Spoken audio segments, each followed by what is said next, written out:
Why is eating plants good for people? Okay, people might want to know that. Why is eating a large portion of plants every day good for people? Dr. Walls recommends 9 cups of fruits and vegetables a day. Why why does the government say more matters? Okay, so one of the big reasons is phytonutrients. Okay, plant foods contain thousands of natural chemicals. This is from WebMD. These are called phytonutrients or phytochemicals. Phyto refers to the Greek word plant. These chemicals help protect plants from germs, fungi, bugs, and other threats. Fruits and vegetables contain phytonutrients. Other plant-based foods also contain phytonutrients such as whole grains, nuts, beans, and tea. Now, mind you, beans make up 3 parts of the USDA food pyramid. They are a carbohydrate, like whole grains and starchy vegetables, because they're a starchy vegetable. They are a protein, because they are high in protein, and they are a vegetable, because they are high in phytonutrients. Also, spices, as I've shown in the past, are very dense in phytonutrients. Phytonutrients aren't essential for keeping you alive. I'm not going to talk about that. I would recommend people look into Joel Wallach's 90 Essential Nutrients and look into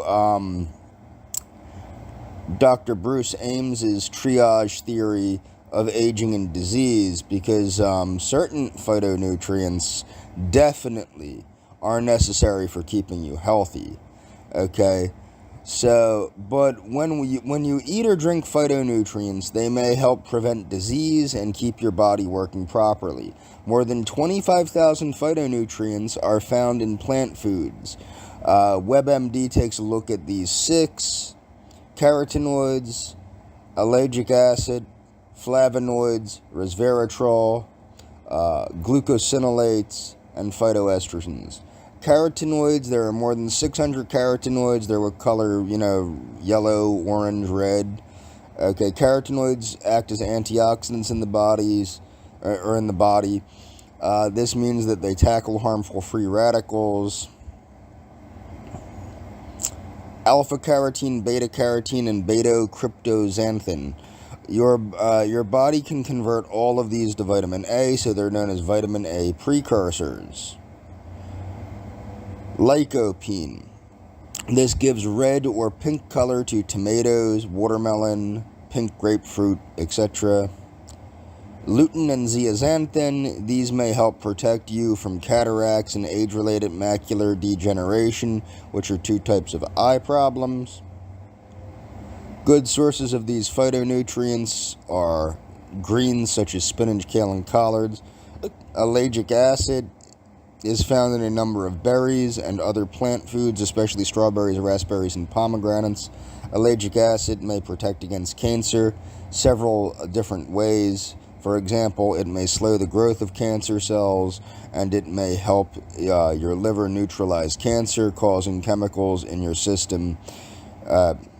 Cancer-causing chemicals in your system. Flavonoids.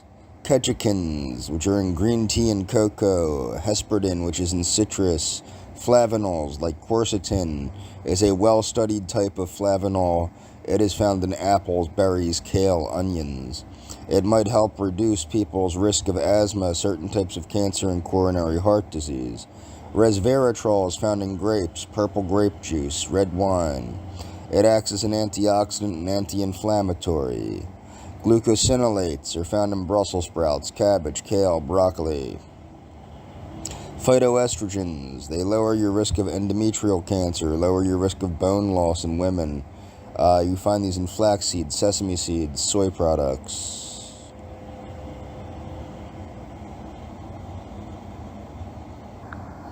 This is from Healthline. I want to go a little bit more into what are phytonutrients.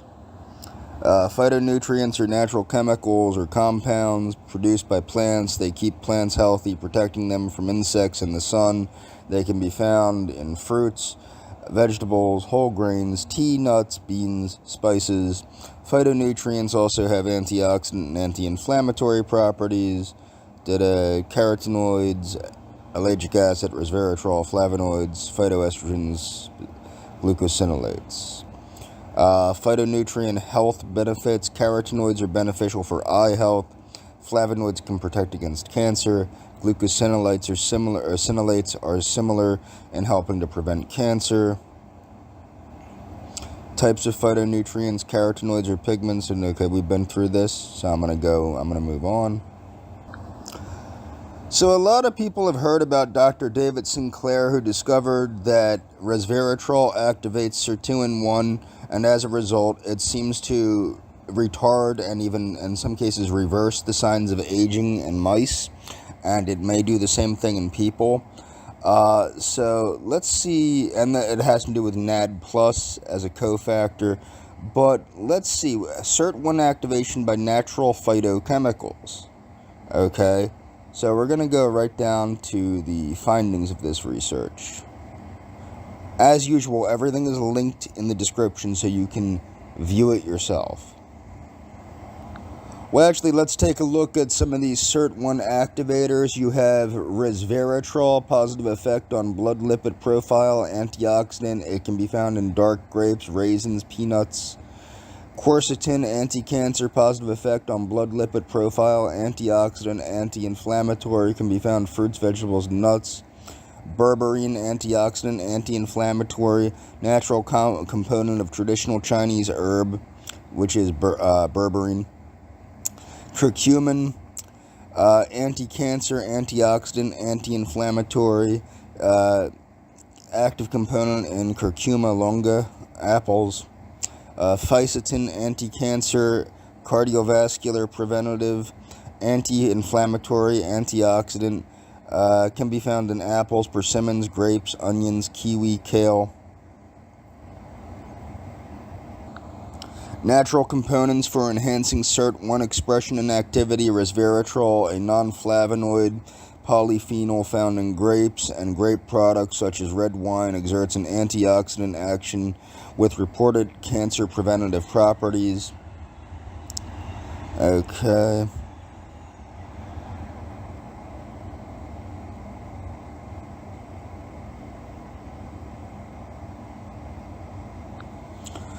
Quercetin, the flavonoid polyphenol. Quercetin is a natural, safe dietary supplement found in a glycoside form in fruits, vegetables, and nuts, which has antioxidant and anti-inflammatory properties. In recent years, the scientific community has focused on the potential as an anti-proliferative, chemopreventative, and anti-carcinogenic activities.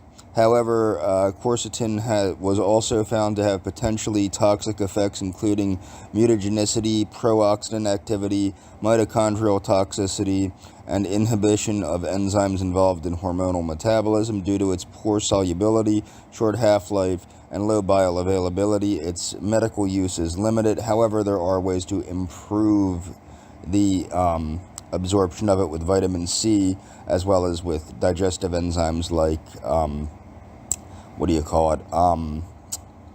bromelain from pineapple and vitamin C. Quercetin is known to exert a modulating action on immunity, and as regards its mechanisms of action, in some cell lines, quercetin was able to inhibit the production of TNF in macrophages, mRNA levels, QX on leukocytes, and targets many intracellular signaling kinases and phosphatases, as well as enzymes and membrane proteins. The immunostimulating effect of quercetin is due to the induction of the expression of interferon. This is what you have to understand. Interferon is very important. Vitamin C also stimulates the expression of interferon. Interferon is essentially what was originally given to hepatitis C patients. So let's move on. Berberine is It has anti-cancer, anti-inflammatory, and mitochondrial protection properties. It was found to exert protective antioxidative effects in different physiological and pathological conditions. However, the mechanisms underlying these remain unclear.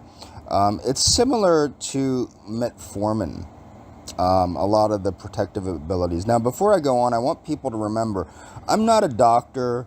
I'm not a nurse practitioner. I'm not an LPN. I'm not an RN. I'm nothing like that.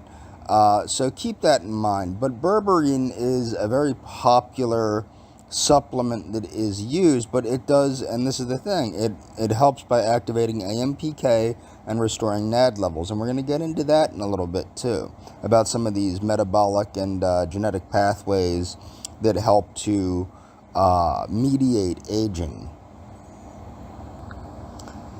Fisetin or fisetin, the dietary flavonoid fisetin is a natural polyphenol present in plants and fruits such as apples, persimmons, grapes.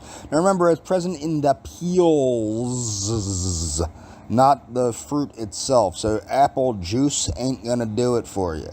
You need the peel of the apple. The fruit itself is really nothing but sugar water. To quote Joel Furman, eat the peel and throw the juice away.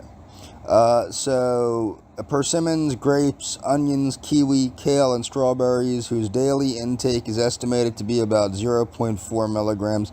This human diet constitute is reported to exert some beneficial anti-cancer, cardiovascular, preventative, anti-inflammatory, and antioxidative effects. Now, this is why people should, in my opinion, now remember, I'm not a doctor, I'm not a dietitian, not a nutritionist, not a nurse practitioner, nothing like that. I don't have any degrees like that. I'm not qualified to give medical advice, but this is why I personally supplement with phytonutrients, is getting them from food can be a little bit difficult, okay? But I'm going to show you how to get them from food later in the video. But it can be a little bit difficult to get a large amount of these. So fisetin was shown to have neuroprotective activity in various Huntington's disease models, okay, through ERK activation and to inhibit melanoma growth by suppressing mTOR. Okay, a recent study reported that fisetin reduces myocardial tissue damage in reperfusion ischemia model. So it helps protect the heart from a heart attack, essentially. Okay, fisetin enhanced the association between SIRT1 and another pathway I don't know about. But then again, let's not forget, I'm not a doctor, I'm not a scientist. Natural compounds such as metformin and resveratrol display the ability to mimic the effects of caloric restriction. Keep that in mind. These natural compounds mimic caloric restriction. That's important to understand, because by moderately restricting your diet and supplementing and eating these things, it will help you get the effects of caloric restriction. Understood? So that's a good thing. There are only 6 currently available clinical trials for fisetin, much of which are still recruiting. These pilot studies aim to test the anti-inflammatory efficacy of fisetin. NRF2 is another pathway, and it can be activated with quercetin as well as other agents. But let's look at what this is about here. Okay, so this is about activating NRF2 in rats with quercetin. Now remember, we have these pathways too. That's why, whether it's rats or people, it's kind of interesting. Effective chronic quercetin treatment on physical parameters. Okay, so let's see here. Reduction in mortality was observed in quercetin treatment groups. Also, no significant change in body weight and tibia length in either group was observed. Moreover, the increase in heart weight was significant in the doxo group compared with the control group, meaning that, okay, furthermore, the doxo group showed significant increase in heart weight, meaning that the heart was affected by this poison. Compared with the doxo group, the quercetin group treated group had a lower heart rate, which means it has stopped the enlargement of the heart. And the ratio of heart to body weight, blah, blah, blah. Similarly, doxo group increased the ratio of heart weight to body to tibia length. So what that's saying is that quercetin helps stop the enlargement of the heart. Effective chronic quercetin treatment, meaning chronic means that it's continuously given on physical parameters. Okay, effective chronic quercetin treatment on left ventricle function. Heart rate was significantly higher in doxo group, blah, blah, blah. Okay, let's see about the quercetin group. Treatment with quercetin improved the functioning of the heart. Effective chronic quercetin treatment on cardiac marker enzymes and other biochemical parameters. Okay. Control different quercetin significant. Okay, different quercetin treatment groups significantly prevented the rise in serum CKMB levels. Okay, doxo group. Effective chronic quercetin treatment on ATP ACE activity. Okay. Quercetin treatment significantly improved NAK ATP ACE activity. Effective chronic quercetin treatment on membrane-bound ATP ACE enzymes in doxorubicin-treated reps significantly increased levels of MDA, which is the end product of lipid peroxidation as well as a marker for oxidative stress, and a significant decrease in catalase. Different doses of quercetin treatment improved the altered antioxidant levels. Effective chronic quercetin treatment on lipid peroxidation, glutathione, and antioxidant enzymes. Effective chronic quercetin treatment on NRF2 gene expression. Expression significantly down. Okay, so quercetin should have upregulated this. Effective quercetin, let's see. Treatment with quercetin avert doxo effect change. Okay, wait. NRF2 expression was significantly downregulated after administration of doxorubicin fold in heart compared to control group animals, whereas treatment with quercetin it averted the effect, meaning that it continued that the NRF2 was expressed properly. Effective chronic quercetin treatment on histopathology, changes in heart tissue. Okay, let's see here. Doxo-treated animals revealed intracellular fibrosis spread widely into the surrounding myocardium.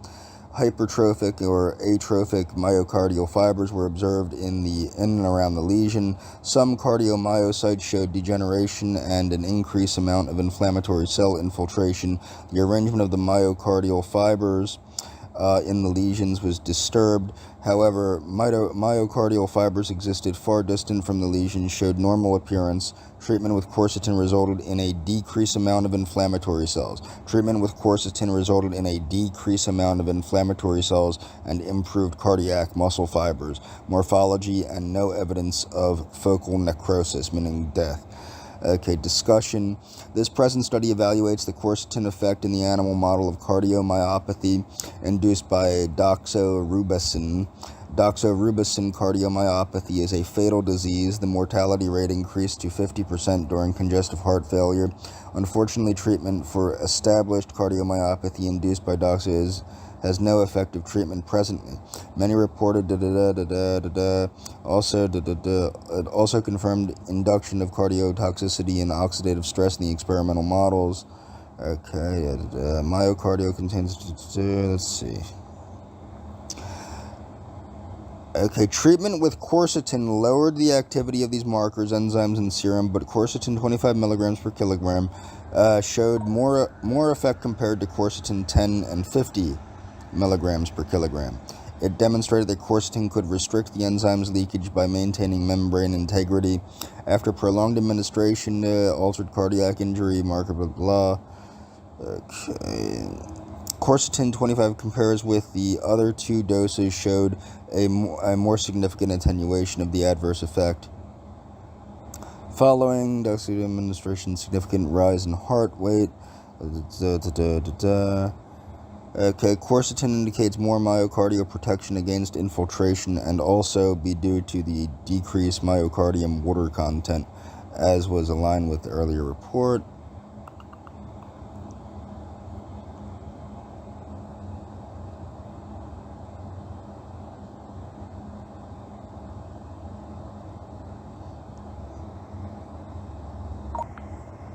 A solid dispersion of quercetin shows enhanced NRF2 activation and protective effects against oxidative injury in a mouse model of dry age-related macular degeneration. So it also helps against macular degeneration. I'll go right down to the results here. The people that did this, they speculated that regulation of redox system could be involved in the effects of quercetin, and thus subsequently examined the RO as 200 milligrams per kilogram significantly decreased the RS and not in NRF2 knockout mice. What NRF2 knockout mice are is that gene has been removed from those mice, so they cannot be stimulated to prove that that's what the quercetin is stimulating. Okay, at 200 milligrams per kilogram produced the strongest effect on MDA levels compared to that of quercetin at 100 milligrams per kilogram. Okay, treatment with quercetin at 200 milligrams per kilogram significantly increased their activities in serum and retinal tissues in NRF2. Mice not in NRF2 knockout mice. Okay, so of course if it's not there, it can't be stimulated. Quercetin exerts more potent antioxidants effect in NRF2 and NRF2 knockout mice models of dry age-related macular degeneration. Activation of NRF2 is associated with potent protective effects on retina injury. Okay, activation of NRF2 is associated with potent protective effects on retina injury. They further explore the underlying mechanism of quercetin effects, focusing on NRF2 signaling pathway, and observed that NRF2 mRNA was markedly increased in retinal and choroid tissues.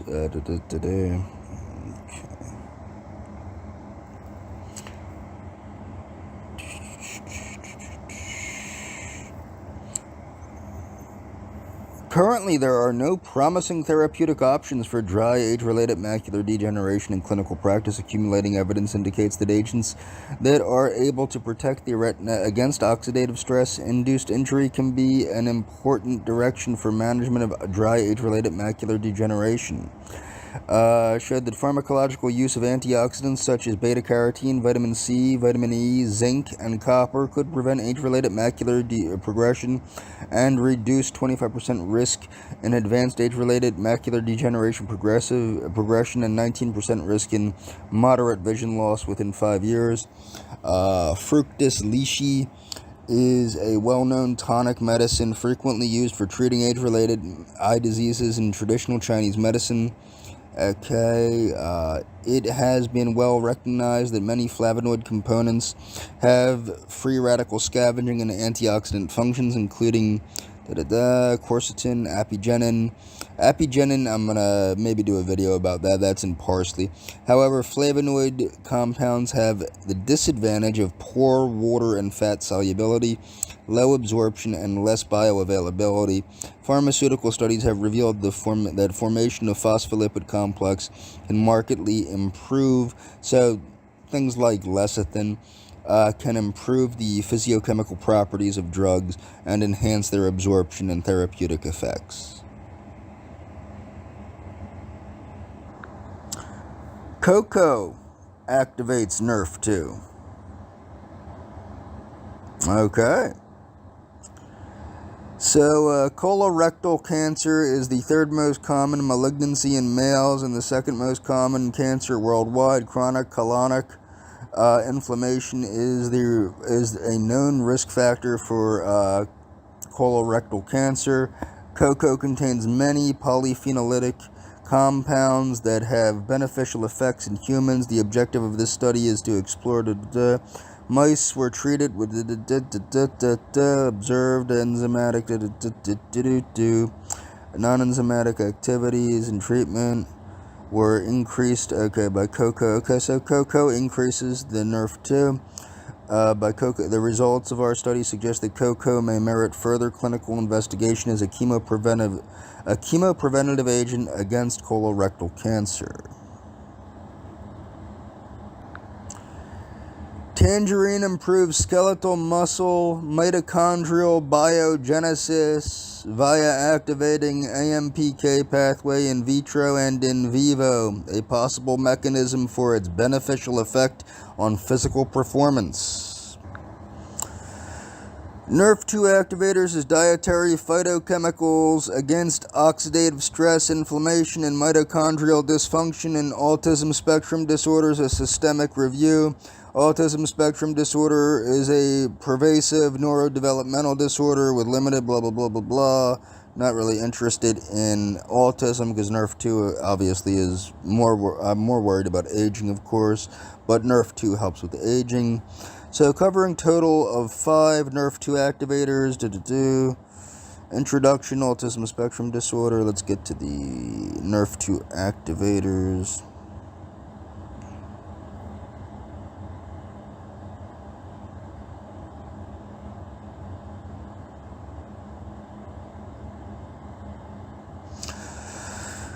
Okay, so the NRF2 activators that they used were sulforaphane, which is in broccoli, resveratrol, narogenin, which is in bergamot oil, curcumin, and agamantine, varying different intervention dosages and duration. Overall, these studies provided evidence that various types of NRF2 activators have potential beneficial and protective effects on autism-like behaviors and abnormal molecular alterations. Although with divergence amongst 22 animal studies, 15 and 5 studies were performed in rat and mice models, respectively. Animal models of autism spectrum disorder include pharmacologic model and genetically modified animal models. Okay. Resveratrol, natural polyphenol, red wine, grapes, etc. Okay. Resveratrol can prevent, but not... Okay, wait. However, let's get back here. 13 studies of the effects of resveratrol treatment on animal models of autism spectrum disorder. Prenatal resveratrol treatment had different effects, blah, blah, blah. Moreover, resveratrol also prevented sensory deficits. Resveratrol prevented sensory deficits. However, prenatal resveratrol can prevent some but not all abnormalities induced by VPA. On the contrary, significantly reduced repetitive behavior. Okay, resveratrol significantly reduced repetitive behavior. Resveratrol supplementation significantly and dose-dependently improved core symptoms of autism spectrum disorder, hyperactivity, anxiety, spatial learning, memory, and depression-like behaviors. As for models of prenatal postnatal exposure to resveratrol prevented or ameliorated abnormalities in animal models of autism spectrum disorder. Okay, let's go down to another one. Sulforaphane. Pharmacokinetic studies revealed sulforaphane concentration in human plasma increased rapidity after broccoli supplementation, reaching a peak several hours later. After being absorbed, sulforaphane can easily cross the blood-brain barrier and quickly reach the central nervous system. Interestingly, sulforaphane has a unique ability in NRF2 activation, which enhances the expression of heme oxygenase and nicotinamide adenine, ADP, I believe that is, thereby protecting neurons. 6 studies investigated the efficacy of sulforaphane on autism-like behaviors. 6 studies investigated. Okay. Let's see. 4-week washout period. It was observed that sulforaphane treatment substantially ameliorated the core symptoms of autism.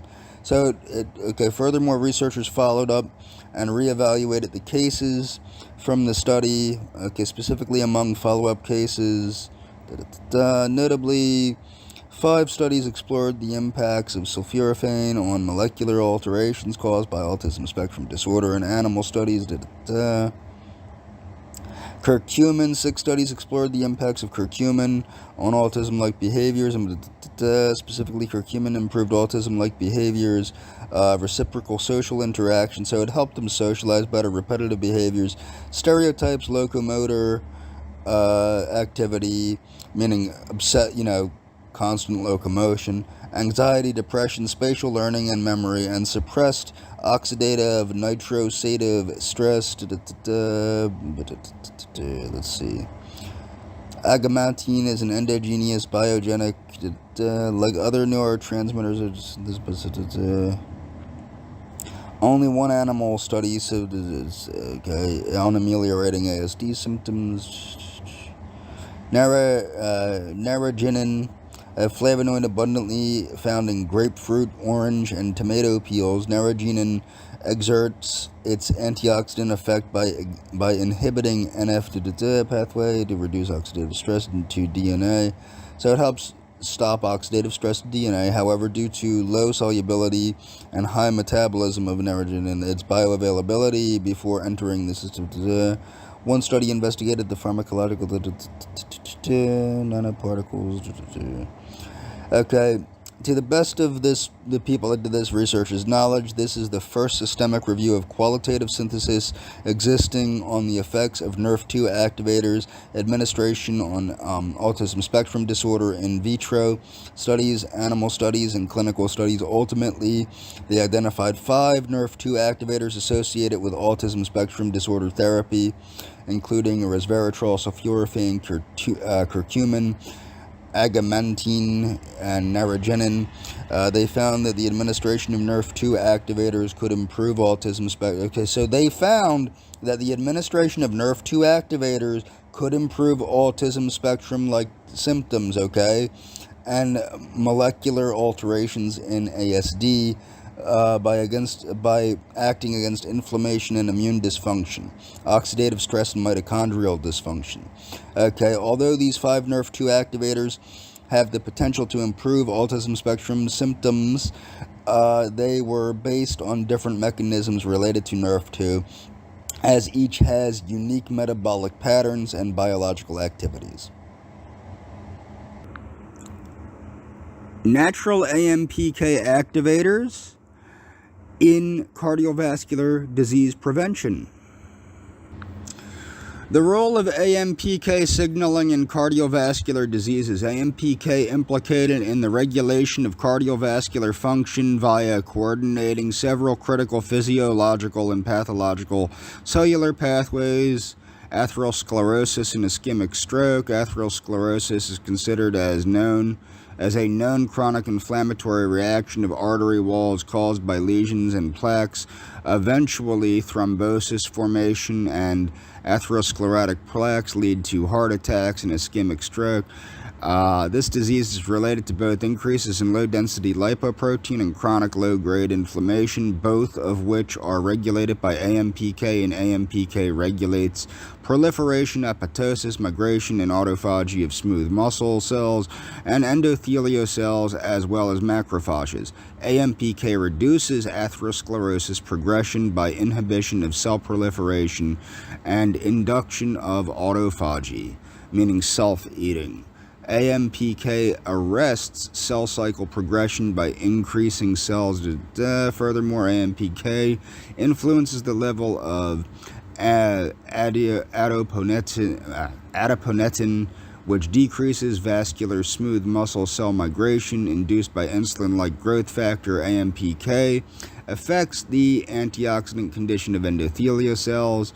Okay, hypertension is one of the main risk factors for cardiovascular disease besides elevated LDL and inflammation. Metformin can activate AMPK and inhibit thus attenuating the expression of adhesion molecules and pro-inflammatory genes, which is crucial to ischemia, reperfusion injury. A high amount of energy generated by the oxidation of different substrates like fatty acids and glucose is needed for the heart to function normally. AMPK regulates energetic homeostasis through glycolysis, meaning sugar, the conversion of sugar to energy, and glucose uptake stimulation. The AMPK is stimulated through low energy cellular conditions like myocardial ischemia, AMPK preserves ischemic cardiomyocytes via various processes. On the one hand, AMPK promotes the translocation of glucose transporter type. Okay, the effect of AMPK on fatty acid oxidation brings the protective role of AMPK during early reperfusion into question. Additionally, following the mitochondrial damage to meaning it helps protect against heart attacks. Interestingly, AMPK was later described as a remarkable cardiac savior. Cardiomyocyte apoptosis. Moreover, ischemic heart, AMPK is a vital regulator of autophagy. Autophagy is a survival process to save substances and energy. It recycles. Basically, autophagy is self-eating that recycles gunk. It recycles the junk.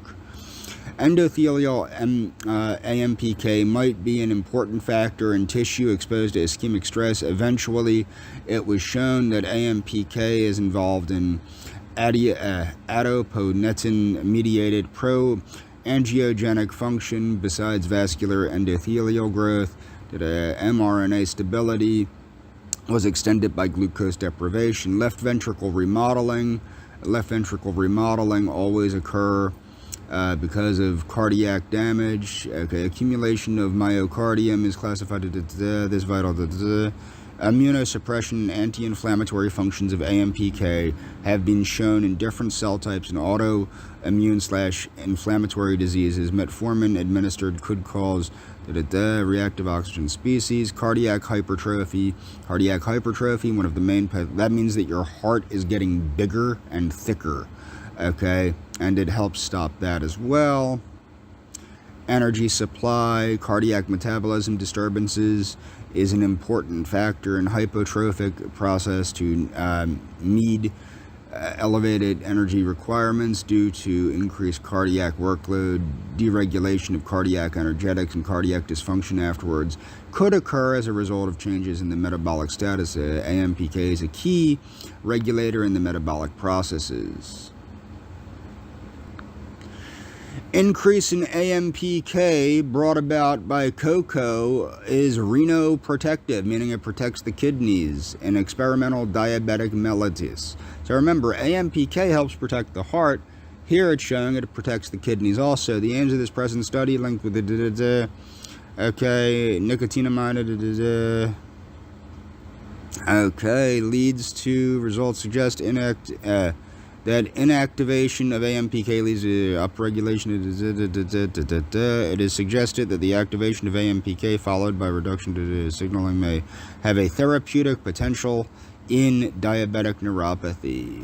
Boom. This is linked in the description. Feel free to read it. So, possible action of cocoa enriched with polyphenols. There you go. Collagen, there you go. Which foods contain the most phytonutrients? How do phytonutrients... Okay, wait, hold on. While the immediate purpose of phytonutrients is to help plants stay healthy, they also provide a variety of benefits to humans who eat the plants that contain them.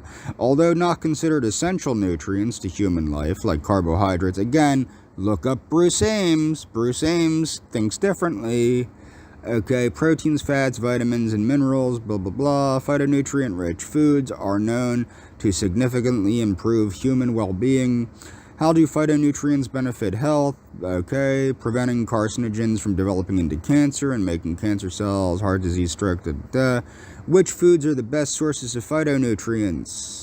Okay, many phytonutrients give plants their rich pigment. For example, tomatoes and watermelon get their red color from lycopene, and other fruits and vegetables with deep hues like berries, dark greens, melons, and spices are visible sources of phytonutrients. However, there are some exceptions, as foods like onions and garlic that are packed with phytonutrients but boast little color. But they do have a wonderful odor, which is another sign. Smell kale and you'll know what I'm talking about. Foods high in phytonutrients. Kale, often touted as a superfood. Kale is well known as a popular nutrient-dense vegetable. This dark leafy green is used in a variety of dishes, from salads to smoothies. Quercetin is an antioxidant flavonoid, prevent diseases. Blueberries are, resveratrol. They also contain I don't see the name of it. I don't remember the name of it. I take it, though. Okay. Other notable characteristics include its anti-aging, anti-frailty, and anti-inflammatory and anti-allergenic abilities. Anthocyanins are a group of phytonutrients, flavonoids, with anti-inflammatory and anti-carcinogenic qualities. These phytonutrients are noticeable by the red to blue hue they display. Avocados have been soaring in popularity, yada yada yada. Okay, they contain carotenoids, and they have anti-aging antioxidants, spinach, vitamin C, vitamin K, folate. Okay, polyphenols are also antioxidants. Long-term studies on their effects. Okay, help prevent cell damage. Okay. Phytonutrients, nature's natural defense. Phytonutrients are natural compounds found in plant foods such as vegetables, fruit. Phyto means plant. Yeah, we've been through this. Other biological roles. Phytonutrients may have other bioactive functions for promoting health. Some may have positive effects on the immune system and hormones. Phytonutrients may also act as antibacterial or antiviral agents. Phytonutrient-rich foods: red, orange, yellow vegetables and fruit, dark green leafy vegetables, garlic, onions, chives, and leeks, whole grain products, brown rice, wild rice, quinoa, barley, wheat berries, and whole wheat, whole grain breads. I'm going to get into that in a little bit. Nuts and seeds, such as walnuts, almonds, sunflower, sesame, and flax seeds, as well as pumpkin seeds. Legumes, such as dried beans, peas, lentils, soybeans, and soy products. Tea and coffee, and dark chocolate. Enjoy rainbow of fruit and vegetables. Phytonutrients are responsible for vibrant colors found in vegetables and fruit. For example, the phytonutrient lycopene helps give tomatoes and watermelon their red color. Foods first. No supplement can substitute for all the benefits of healthy eating.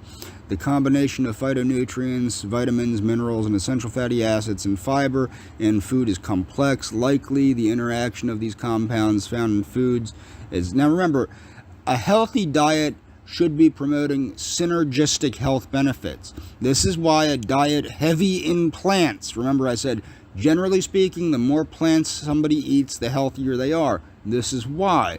Because all of these active constituents that are present in plants happen to have a synergistic effect on health. Phytonutrient-rich foods. Experts agree that phytonutrients in plant-based foods may help prevent disease and promote health. Aim to include a variety of plant-based foods such as vegetables and fruit, whole grains, nuts, seeds, and legumes in your meals and snacks every day. You can benefit from plenty of phytonutrient-rich foods. Eating well with Canada's Food Guide, blah, blah, blah. Try these phytonutrient-rich meal and snack ideas. Breakfast, muesli-type oat cereal. Lunch, spinach salad with mandarin oranges and almonds. Dinner, vegetarian bean chili with a crusty whole grain roll. Snack, a tall, cold glass of orange/berry smoothie. Okay, and then we'll pause here. Whole grains get a bad rap in the whole paleo, ketogenic world we're living in. But there are many health benefits to whole grains, and a lot of those health benefits not only come from the minerals like magnesium, but also the phytochemicals that are present in whole grains. So let's see here. Okay, where do I see this? Whole grains are rich in phytochemicals and high in antioxidant activity. This is why when you're a vegan or a vegetarian or just following a plant-centered omnivorous diet, you are getting many protective chemicals.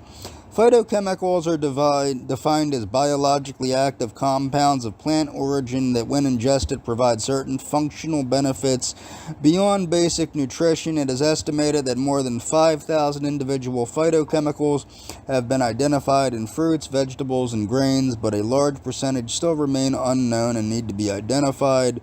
before we can fully understand the health benefits of phytochemicals in whole foods. However, an increasing volume of convincing importance of bound phytochemicals hypothesis of colon cancer. The health benefits of whole grains have been attributed in part to their phytochemical contents. The health beneficial phytochemicals of whole grains are uniquely distributed as free, soluble, conjugated, and bound forms. Most of these phytochemicals are in the insoluble form, bound to cell wall materials. Distribution of phytochemicals in milled fractions. With the recent progress in whole grain, the distribution of phytochemicals in the bran, germ, and starchy endosperm parts of the grain of interest. Fractions different of wheat varieties were limited. Epidemiological studies have shown that regular consumption of whole grains and whole grain products is associated with a reduced risk of developing chronic disease such as cardiovascular disease, type 2 diabetes, and some cancers, and all-cause mortality. Therefore, dietary modification by increasing the consumption of a wide variety of fruits, vegetables, and whole grains daily is a practical strategy for consumers to optimize their health and reduce risk of chronic diseases. Tea and berries may slow the onset of Alzheimer's disease.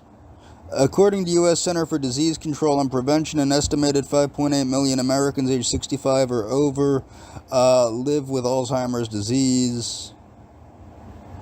Clinical nutrition suggests that diets that are high in flavonoids may protect cognitive health. Flavonoids are plant nutrients known for their antioxidant, antiviral, and anti-cancer properties and are found in berries, tea, dark chocolate, and other foods. Alzheimer's disease is a significant public health challenge. The bottom line is that there are many reasons to consume a healthy diet, including lower risks of cardiovascular disease and some cancers. We can now add protection of cognitive health and the prevention of Alzheimer's disease to that list. Eating food, association of strawberries and anthocyanin intake with Alzheimer's dementia risk. A total of 245 participants developed Alzheimer's dementia over the mean follow-up. Years later, higher strawberry intake was associated with reduced risk of Alzheimer's dementia in separate adjusted models. Highest versus lowest quartile intakes of vitamin C. Conclusion: consumption of strawberries and foods rich in vitamin C, pelagrodin, and anthocyanins, and total flavonoids, meaning berries, may reduce the risk of Alzheimer's dementia. Here, Dr. David Sinclair, and this is the Reverse Aging Revolution. I encourage everybody to subscribe to this channel, but here David Sinclair is going to talk about the easy and not so easy and the hard ways at fighting aging.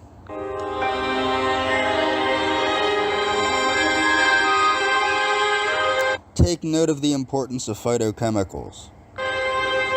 So what are the easy? We know this. Surprising how few people do it, but I'm out there proselytizing just about every day now what you can do in your lives now if you want to live healthier, if not certainly longer. But what's not so easy? Well, not so easy is trying to figure out what to do if someone cannot jump on a treadmill or cannot miss meals or cannot get a standing desk and stand up all day, or cannot afford a biomarker feedback, which some of us are using now. Essentially, that's taking blood tests and having a computer tell you how out of range you are for your demographic, for your sex, for your age, and how to try and get that back in order. That's coming. So there are biosensors on our arms. There are, of course, watches and a ring like this that I'm wearing. And that'll all help continue what Richard beautifully showed in his talk, that trend going upward linearly. But I would say that if we don't do something, those of us in this room and our colleagues, it will not continue that way. It doesn't happen by accident. We have to work as human beings to make that happen. So what's the not so easy? Well, there are many pathways that control aging. That's been the breakthrough since 2000, well, actually more like early 1990s, that there are actually genetic pathways that control aging. Matt, Brian, and I, and Lenny worked in yeast, and those pathways actually have shown to be very important in our bodies as well. And the challenge now is finding molecules, I believe, to treat diseases with medicines. So you can see there's Rapalogs, we've got NAD boosters, metformin, and the stacks. I want to give an update on stacks. Stacks are sirtuin activating compounds. First one that got a lot of press was resveratrol, but there are others. There's quercetin, which is now proselytized as a senolytic. There's Visitin also. 2104 is a drug that was developed by Sertris and GlaxoSmithKline. An update on that, I think, is warranted now. But now for the hard one. This is one of the things that drives me, has been driving me since I was about 4 years old. Why don't we stay young? And it's such an obvious question, I don't think many of us even take this question seriously. But if aliens were to come down and examine us as a species, they think we're kind of pathetic, that we don't ask this question more often, and we have debates about how the heck are we ever going to help each other.